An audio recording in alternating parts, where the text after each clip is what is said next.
Now, let's focus on the story. The Eswatini government has suspended schooling and imposed an immediate curfew from 6 p.m. to 5 a.m. This follows pro-democracy protests last night. Authorities are calling for calm, but they're still mum on the whereabouts of King Mswati III. It's been reported he fled his country to South Africa last night. Well, our reporter, Khayelihle Khumalo, has the very latest. And Kaya, of course, the obvious question is, has the king actually been located? Well, Sally, that has been a very dominant question. And just a short while ago, the Prime Minister of Eswatini, in fact, issued out a statement where he was, in a way, reassuring the people that the king is still in the country.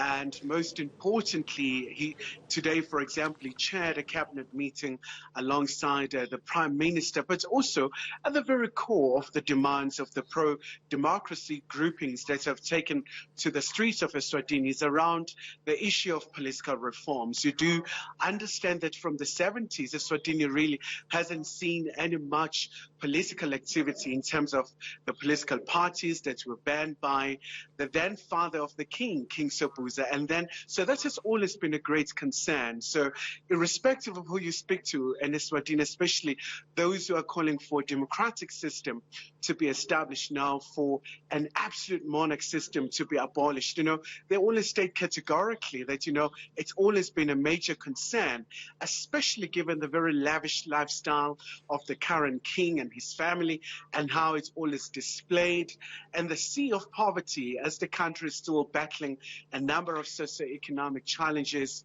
poverty, and currently with COVID-19 as well, Sally. So now the concerns as well being expressed by the human rights activists who are saying some of these measures, like the curfew now, that has been imposed with immediate effects, that all the people, except if you have a permit, you should be indoors from 6 p.m. all the way until 5 a.m. So a great concern for those who are leading some of these demonstrations. I think it was the Communist Party in Eswatini this morning that was saying the king had fled Eswatini.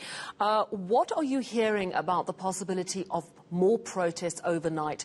Because we understand that there was a fair amount of destruction, a number of shops burned and so on.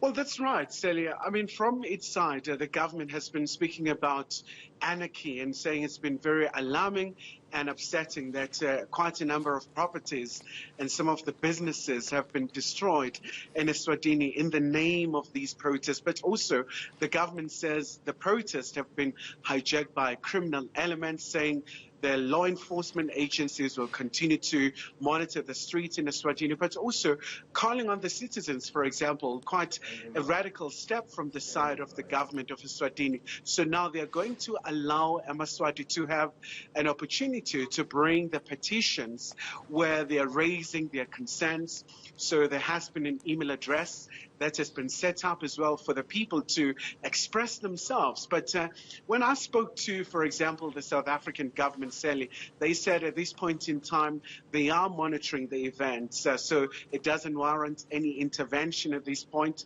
But also I did reach out to the regional bloc. Static as well said they are still monitoring these events, but it's quite disturbing because oftentimes, there's always a talk about early warning systems so that they try and avert a disaster. But oftentimes, there's always this, non-proactive approach, as it were, and oftentimes it will always lead into a bloodbath. So you mentioned that the acting Prime Minister says the king is still in the country. Have we actually heard from the king? Has he made any public appearance in the last 24 hours? Well, at this point in time, Celia, the king has not made a public appearance, but it's quite important to emphasize that when the acting Prime Minister addressed the nation, he spoke about Eswatini as a very peaceful nation, saying that they do believe in the dialogue.